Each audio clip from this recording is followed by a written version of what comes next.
Hello my dear students, तो कैसे हो आप लोग। आई होप कि आप सब बहुत ही अच्छे होंगे। मैं अमित स्वयं अपने चैनल अमित स्वयं फिजिक्स में फिर से आप सभी का एक बार स्वागत करता हूं। तो काफ़ी दिनों से हमने मैथ्स के कोई चैप्टर स्टार्ट नहीं किया था स्टैंडर्ड 10th का। आज से वापस से हम 10th का भी स्टार्ट कर रहे हैं। तो चैप्टर नंबर 3 में हमने लास्ट जो स्टॉप किया था वो था ग्राफिकल मेथड, है ना। पेयर ऑफ लीनियर इक्वेशन का हमने ग्राफिकल मेथड से सॉल्यूशन देखा था। आज से हम वापस कंटिन्यू कर रहे हैं, वहीं से हम स्टार्ट करेंगे। तो आज का जो हमारा पहला टॉपिक है वो है relationship between the coefficient of pair of linear equations. रेखिक समीकरण के युग्म के क्या हैं जो सहगुणक है उनके बीच का संबंध देखेंगे पहला हम। और सेकंड टॉपिक हमारा है सब्स्टिट्यूशन मेथड, ठीक है ना। सेकंड मेथड हमारा कौन सा सब्स्टिट्यूशन मेथड है, सेकंड टॉपिक। ये दो टॉपिक को हम आज कवर करने वाले हैं। तो चलिए शुरू करते हैं।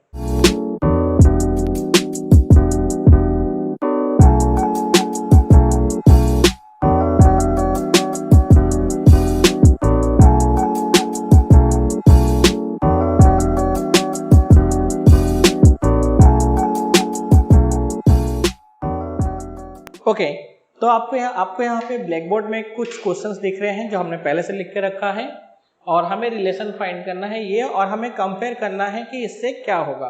तो हमें बेसिकली यहाँ पे क्या मिलने वाला है कि जो A1 जो कोएफिशिएंट है, इक्वेशन 1 इक्वेशन 2, हमने 3 एग्जाम्पल लिया है। बेसिकली NCERT के एग्जाम्पल्स हैं, आपको टेक्स्ट बुक में भी मिल जाएगा।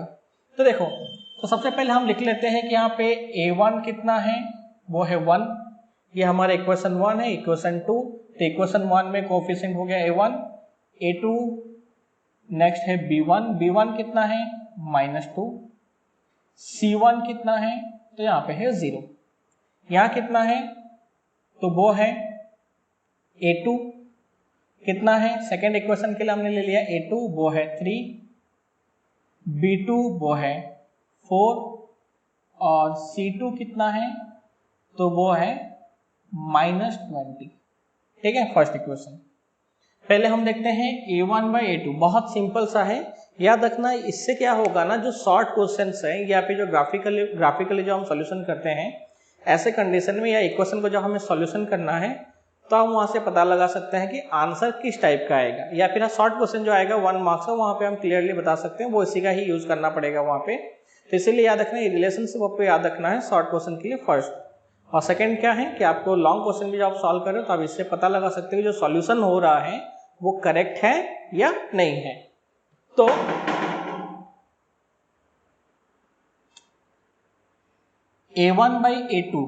A1/A2 कितना है तो A1 है 1, A2 है 3, तो 1/3, ठीक है। सेकेंड हमें दिया है B1/B2 कितना है तो वो है -2/4, कट करूंगा तो आंसर आएगा -1/2, क्लियर। थर्ड है C1/C2, तो वो तो है 0/-20 है, तो आंसर कितना आ गया 0।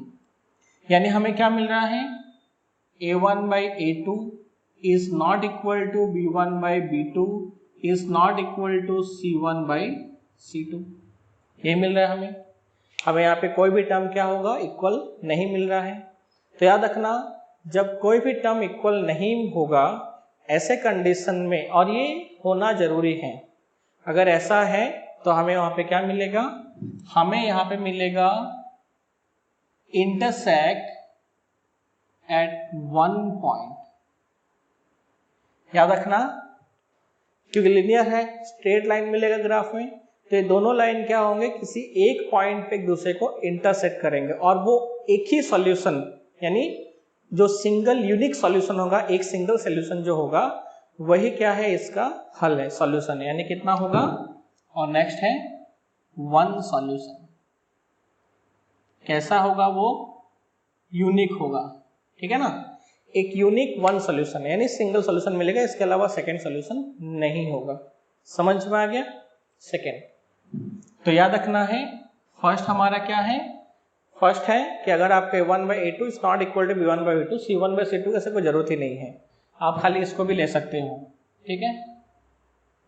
अगर हमें ये मिल रहा है A1/A2 is not equal to B1/B2 अगर है, तो ये सिचुएशन में आपको क्या याद रखना है, आपको याद रखना है कि इस कंडीशन में हमें क्या होगा कि जो सॉल्यूशन होगा वो कैसा होगा, वो यूनिक होगा, यानी कि एक ही सॉल्यूशन मिलेगा, और इंटरसेक्ट करेंगे एक पॉइंट पे, इंटरसेक्ट करेंगे दोनों लाइन। सेकेंड क्या है a1 बाई a2, तो सबसे पहले a1 हम लिख लेते हैं, यहाँ पे 2 है, b1 हम देख लेते हैं 3 है, c1 हम देख लेते हैं -9 है। सिमिलरली a2 कितना है 4, b2 कितना है 6 और c2 कितना है -18। तो a1 बाई a2 कितना है, तो 2 बाई 4, आंसर कितना आया 1 बाई 2। b1 बाई b2 कितना है 3 बाई 6, आंसर कितना आया वापस 1 बाई 2। c1 बाई c2 कितना है -9 अपॉन -18, आंसर कितना आया 1 बाई 2। यानी हमें क्या मिल रहा है a1 by a2 is equal to b1 by b2 is equal to c1 by c2। ये मिल रहा है, तीनों इक्वल है। अगर ऐसा मिलेगा तो आपको याद रखना है क्या होगा, ये जो है कोइंसिडेंट है, यानी किसी एक एक्सिस पे दोनों क्या है यानी कि दोनों पॉइंट जो है एक ही पॉइंट पे किसी एक एक्सिस पर इंसिडेंट है, यानी ये कैसा है कोइंसिडेंट है। और कैसे सॉल्यूशन होंगे, मैनी सॉल्यूशन होगा, ठीक है। इसके एक से ज्यादा सॉल्यूशन मिल सकता है, यानी x के अलग अलग वैल्यू के लिए y के भी अलग अलग वैल्यू मिलेंगे, जिससे दोनों इक्वेशन करेक्ट होगा। लेकिन ऊपर वाला सिचुएशन हमें क्या कह रहा है कि इसका सिर्फ कितना है, एक ही सॉल्यूशन है, सिंगल यूनिक होगा। इसमें एक से ज्यादा सॉल्यूशन मिल सकता है, जैसे कि 2, 4, 4, 5 ऐसे 2 सॉल्यूशन मिल सकते हैं। कैसा है हम यहाँ पे सॉल्यूशन करके फिर देखेंगे इसको, है लास्ट। इसमें a1 कितना है 1, a2 कितना है 2, b1 कितना है 2, b2 कितना है 4, c2 कितना है c1 -4 और c2 कितना है -12। तो पहले हम देख लेते हैं a1 बाई a2 1 बाई 2 ही है, b1 बाई 2 b2, तो ये कितना हो गया 2 बाई 4 यानी कि 1 बाई 2। c1 बाई c2 कितना है -4 अपॉन -12, तो आंसर हो गया 1 बाई 3, है ना। तो हमें क्या मिल रहा है a1 by a2 is equal to b1 by b2 is not equal to c1 by c2। तो याद रखना ये लाइन कैसा है, पैरेलल है। सबसे ज्यादा इंपॉर्टेंट यहाँ पे होता है a1 by a2 is equal to a1 by a2 और b1 बाई b2, ठीक है। अगर वो नॉट इक्वल टू है तो याद रखना है ये अगर है तो वो कैसा होगा, तो इस कंडीशन में वो एक सॉल्यूशन देंगे। तीनों इक्वल हो जाते हैं तो हमें वहां पे क्या मिलेगा, तो वो हमें मिलेगा मैनी सॉल्यूशन। लेकिन अगर a1 by a2 is equal to b1 by b2 है और c1 by c2 is not equal to है, तो ऐसे कंडीशन में दोनों लाइन क्या हो जाएंगे, पैरेलल हो जाएंगे। इसको याद रखना है। तो दोनों लाइन यहाँ पे कैसे हैं, पैरेलल है, ठीक है। तो पैरेलल लाइंस मिलेंगे और इस कंडीशन में क्या होगा, नो सॉल्यूशन होगा। इसके यहाँ पे कोई भी सॉल्यूशन होंगे नहीं। ये क्या है, ये दोनों लाइन ऐसे हो गए हैं, इसलिए इसके बहुत सारे सॉल्यूशन मिलेंगे। ये दोनों लाइन क्या है, वो दोनों लाइन ऐसे जा रहे हैं, इसलिए इसके कोई भी सॉल्यूशन नहीं होंगे, पैरेलल हो गया है। और वो कैसा है, फर्स्ट वाला वो ऐसे इंटरसेक्ट करेगा एक पॉइंट पे, याद रखना। इक्वेशन 1 में वो ऐसे इंटरसेक्ट कर रहा है, जिसके वजह से कोई एक ही सॉल्यूशन मिलेगा, यानी कि यूनिक सॉल्यूशन होगा। सेकंड में दोनों ऐसे हो, चाहे वो ऐसे हो ऐसे हो ऐसे हो, लेकिन दोनों लाइन क्या है, दोनों लाइन ऐसे हो गया, ऐसे, जिससे क्या होगा, मेनी सॉल्यूशन होंगे, इसके बहुत सारे सॉल्यूशन होंगे, है ना, इन्फिनिटली सॉल्यूशन होगा। लास्ट वाले में कैसा है, ऐसे है, ये तो कभी इंटरसेक्ट ही नहीं करेगा। जब इंटरसेक्ट करेगा ही नहीं तो कोई सॉल्यूशन भी यहाँ पे मिलेगा नहीं। अब इसको नोट कर सकते हो, मैं मिटा नहीं रहा हूँ, इसको रहने देता हूँ। हम सेकेंड मेथड की तरफ जाते हैं। तो सबसे पहले हम इसका डेरिवेशन देखेंगे और उसके बाद हम इसके एग्जाम्पल के साथ सॉल्यूशन करेंगे। डेरिवेशन हमेशा याद रखना है, हम देखेंगे इसको किसके, उसके जो स्टैंडर्ड फॉर्म है इक्वेशंस को, वहां से हम स्टार्ट करेंगे। स्टैंडर्ड फॉर्म क्या कहता है पेयर ऑफ लीनियर इक्वेशन का, वो है a1x plus b1y plus c1 is equal to 0, equation number 1। Second है a2x plus b2y plus c2 is equal to 0, equation number 2। ये हो गया हमारा standard form of pair of linear equation in one variable, है ना। One variable में linear equation के pair का स्टैंडर्ड फॉर्म हो गया। अब हम देखते हैं सब्स्टिट्यूशन मेथड क्या है। नाम से ही कह रहा है सब्स्टिट्यूट करना, ठीक है। यानी एक से हम क्या करेंगे, किसी वैल्यू को उठाएंगे और उस एक वैल्यू को दूसरे में सब्स्टिट्यूट करेंगे। यहाँ पे याद रखना तुम कोई भी वैल्यू उठा सकते हो। इक्वेशन 1 में से x निकालो, इक्वेशन 2 में पुट कर दो x की वैल्यू, तुम्हें y की वैल्यू मिल जाएगी। इक्वेशन 1 में से y निकालो, सेकंड में पुट कर दो, तुम्हें x की वैल्यू पहले मिलेगी। 2 में से x निकालो, 1 में पुट करो तो पहले तुम्हें इक्वेशन 1 से y मिल जाएगी। y की वैल्यू निकालो 1 में, तो कहीं से भी तुम कोई भी एक x या y कोई भी एक वैल्यू दोनों में से किसी भी इक्वेशन में से उठाओ और कहीं भी पुट कर दो, ठीक है, तो वो तुम्हारा सॉल्यूशन आ जाएगा। लेकिन याद रखना अगर हम यहाँ पे बात करेंगे तो बार बार यहाँ वहां से खिचड़ी पकाना से अच्छा है सिंपल तरीका हम यूज करेंगे। इक्वेशन 1 में से हम हमेशा x निकालेंगे। याद रखना जरूरी नहीं है, तुम कोई भी निकाल सकते हो। यहाँ पे हम फिलहाल कैसे करेंगे, इससे क्या होगा ना, एक सिंगल पार्ट हो जाएगा, हमें बहुत सारे अलग अलग चीजें करने की जरूरत नहीं है। बाकी याद रखना सॉल्यूशन के लिए, सिंपल करने के लिए, इक्वेशंस के सॉल्यूशंस को ज्यादा कॉम्प्लिकेट नहीं करने के लिए तुम कोई वैल्यू उठाए कहीं पुट कर सकते हो। बाकी हम कैसे यूज करेंगे, हमेशा सारे क्वेश्चन में इक्वेशन 1 में से x निकालना है, इक्वेशन 2 में पुट करना है, तुम्हें इतना याद रखना होगा। समझ में आया? देखो क्या करेंगे, स्टेटमेंट भी कैसे लिखेंगे मैं वो लिख के साथ में करा रहा हूं, ठीक है। क्या है, the value of x from equation 1, ठीक है, समीकरण 1 से x का मान क्या होगा। तो सबसे पहले इक्वेशन 1 लिख लो, a1x plus b1y plus c1 is equal to 0। तो हो गया a1x इज इक्वल टू, पहले इसी को फाइंड कर लेते हैं, तो वो हो गया माइनस c1 माइनस b1y। तो x इज इक्वल टू कितना हो गया, माइनस कॉमन ले ले तो c1 प्लस b1y अपॉन कितना है a1। ये हो गया इक्वेशन 3। अब देखो, अब सिंपल था, अब सारे अगर टर्म्स होते हैं तो यहाँ पे कुछ डिजिट में आंसर आता है, लेकिन टर्म्स था नहीं तो ये आंसर आ गया x की। अब हमें इस x को याद रखना है इक्वेशन 2 में, अगर तुम 2 से फाइंड किए हो तो इक्वेशन 1 में पुट करना है। तो क्या करने पर, बाय कौन सा मेथड है, substitution. So bye substituting the value of x from equation 3 into equation 2, हमने क्या लिखा, हमने लिखा कि इक्वेशन 3 में जो x की वैल्यू आई है उसको कहाँ रखना है, इक्वेशन 2 में। तो हिंदी में कैसे लिखोगे, यहाँ पे लिखोगे कि समीकरण 1 से x का मान वो हमने पहले निकाल लिया। अब हमने यहाँ पे लिखा समीकरण 3 से x का मान समीकरण 2 में रखने पर, तो क्या होगा, वो हो गया a2 इंटू x की वैल्यू कितनी है, minus c1 plus b1y upon कितना है a1 plus b2y plus c2 is equal to 0, ठीक है। अब इक्वेशन में देखो, अब इस इक्वेशन में तुम्हें इजीली कितने अननोन टर्म्स दिख रहे हैं, तो मुझे तो यहाँ पे सिर्फ दिख रहा है एक ही अननोन टर्म, और वो कौन है, y, क्योंकि बाकी सब कोफिशिएंट्स है यानी डिजिट है, नंबर्स हैं सारे। तो अब हमारे पास अननोन जो है, जो वेरिएबल है वो एक ही बच गया है y।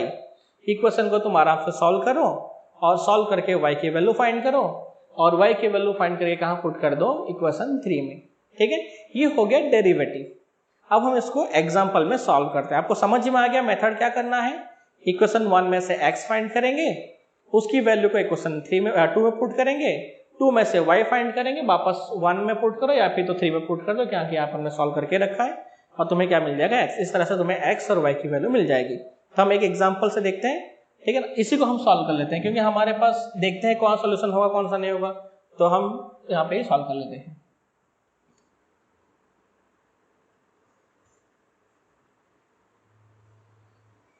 देखो इक्वेशन 1 क्या था, क्वेश्चन 1 के अंदर इक्वेशन 1 है x minus 2y is equal to 0, equation number 1। 2 हमें कह रहा है 3x plus 4y minus 20 is equal to 0, equation number 2। ठीक है, तो क्या करना है आपको याद है, इक्वेशन 1 में से x फाइंड करेंगे, इक्वेशन 2 में पुट कर देंगे। तो क्या लिखेंगे, the value of x from equation 1 क्या होगा, x minus 2y is equal to 0, therefore x is equal to 2y। Clear, इसको हम दे देंगे इक्वेशन नंबर 3। अब क्या लिखना है हमें, by substituting the value of x from equation 3 into equation 2 we get, क्या मिलेगा, तो पहले इक्वेशन 3 को लिख लेते हैं, इक्वेशन 2 को लिख लेते हैं, 3x plus 4y minus 20 is equal to 0, equation 2 था, हमें x की वैल्यू पुट करनी है, तो 3 into 2y plus 4y minus 20 is equal to 0।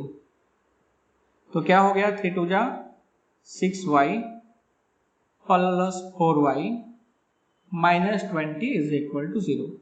अब 6y प्लस 4y कितना हो गया, 10y इज इक्वल टू कितना होगा, 20। तो y इज इक्वल टू कितना हो गया, 20 अपॉन 10, यानी y इज इक्वल टू कितना है हमारा आंसर, तो y हो गया 2। ठीक है, तो इस तरह से हमें किसकी वैल्यू मिल गई, y की। अब हमें क्या करना है, जो y की वैल्यू आई है इसको इक्वेशन 3 में पुट करना है। तो क्या लिखेंगे, सेम लिखो, by substituting the value of y into equation 3 we get, क्या मिलेगा, देखो क्या मिल रहा है हमें, तो अगर मैं वैल्यू पुट करता हूं तो मुझे मिल रहा है x is equal to 2y, so therefore x is equal to 2 into 2, so x is equal to 4। ठीक है, तो सॉल्यूशन क्या हो गया, xy is equal to 4 and 2। तो ये क्या है, ये लाइन इंटरसेक्ट कर रहा है किस पॉइंट पे, तो ये फर्स्ट क्वाड्रेंट के अंदर x पर 2 और y पे, सॉरी x पर 4 और y पे 2 पे क्या हो रहा है, इस पॉइंट पे इंटरसेक्ट करेगा, और इसके यूनिक सॉल्यूशन है, यानी एक ही सॉल्यूशन है, ये क्लियर हो गया, समझ में आ गया आपको। ये हो गया हमारा फर्स्ट इक्वेशन। ठीक है, ये इसके हम क्या कहेंगे, ये जो मेथड था सॉल्यूशन का, इसको हम कहेंगे सब्स्टिट्यूशन मेथड। ये काफी सिंपल क्वेश्चन था, ये सिंपल था, लेकिन क्वेश्चन काफी कॉम्प्लिकेटेड होते हैं, कई बार थ्योरेटिकल डेटा होता है हमारे पास, उससे हमें पहले इक्वेशन प्रिपेयर करना होता है, उसके बाद सॉल्यूशन करना होता है। बाकी आपको सॉल्यूशन समझ में आ गया। सेकंड क्वेश्चन देखते हैं, एक और एग्जांपल। सेकंड हमें कह रहा है, इक्वेशन 1 था हमारे पास 2x प्लस 3y, ऊपर से लिखते हैं जगह कम पड़ेगा, 2x plus 3y minus 9 is equal to 0, ये हो गया हमारा इक्वेशन नंबर 1। सेकेंड है 4x plus 6y minus 18 is equal to 0, equation number 2। तो क्या लिखेंगे, पहले याद रखना, ये आप लिख लेना यहाँ से, the value of x from equation 1 करके, ये हो गया 2x plus 3y minus 9 is equal to 0। तो 2x इज इक्वल टू कितना है, 9 माइनस 3y, 9 इधर आया तो 9 हो गया, प्लस ये प्लस था तो हो गया माइनस 3y, तो x इज इक्वल टू कितना हो गया, 9 माइनस 3y अपॉन 2। ठीक है, ये हो गया किसकी वैल्यू, x, इसको हम देंगे इक्वेशन नंबर 3। अब यहाँ पे क्या लिखोगे, आपको याद है ना, क्या लिखोगे आप, तो आप लिखोगे bye substituting the value of value of x from equation 2 into equation 3 into equation 2 करके, तो आप यहाँ से नोट कर लो उसको। तो क्या हो जाएगा, 4 इंटू या 4x plus 6y minus 18 is equal to 0 था, तो 4x की वैल्यू कितनी है, तो x की वैल्यू थी 9 माइनस 3y, सो 9 माइनस 3y अपॉन कितना है 2, प्लस कितना है 6y minus 18 is equal to कितना है 0। 2 से कट करेंगे तो ये हो गया 2, तो कितना हो गया, 9 2 जा हो गया 18, माइनस कितना है 6y प्लस कितना है 6y माइनस कितना है 18 इज इक्वल टू 0।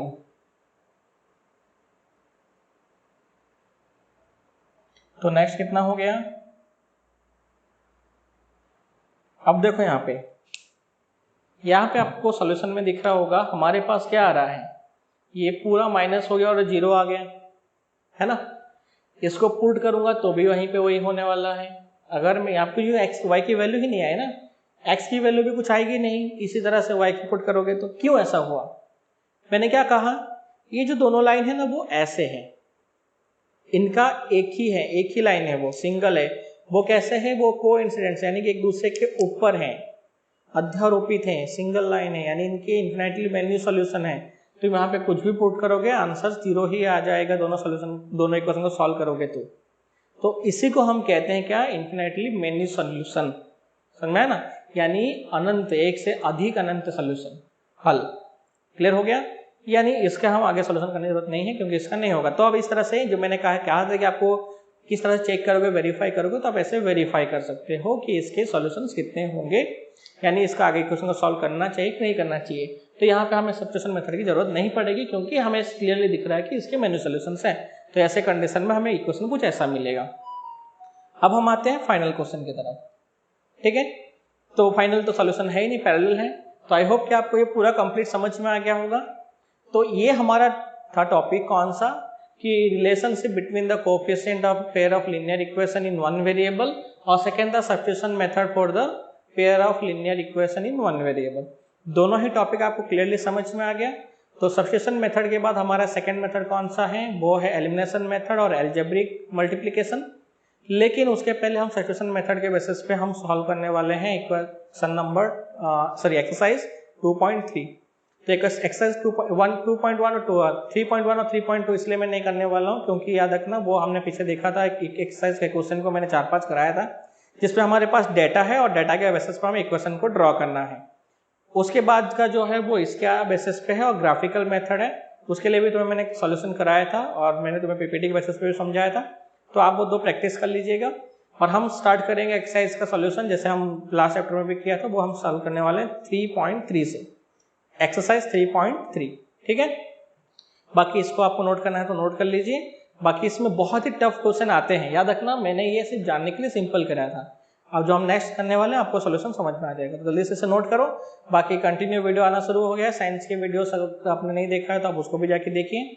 साइंस का नया वीडियो भी आ जाने वाला है, आज मैथ्स का भी आ गया है, तो आप जाके सारे वीडियोस देखो। अगर आपका कोई फ्रेंड है जो 12th स्टैंडर्ड में पहुंच गया है तो आप उसको भी सजेस्ट कर सकते हो। 12th के भी चैप्टर नंबर 2 कंप्लीट हो गया, उसका न्यूमेरिकल सेशन चल रहा है। तो आज जो है वो 3 न्यूमेरिकल क्वेश्चंस के सॉल्यूशंस भी आए हैं। इसके अलावा उनको अगर डाउट है तो वो लाइव क्लासेस में भी आ सकते हैं, तो जल्दी से नोट कर लो। बाकी आपको पता है क्या करना है, वीडियो को लाइक शेयर सब्सक्राइब करना जरूर नहीं भूलना, और सब्सक्राइब के बटन को जोर से थोड़ा दबाना यार, मेहनत लगता है। So thank you very much.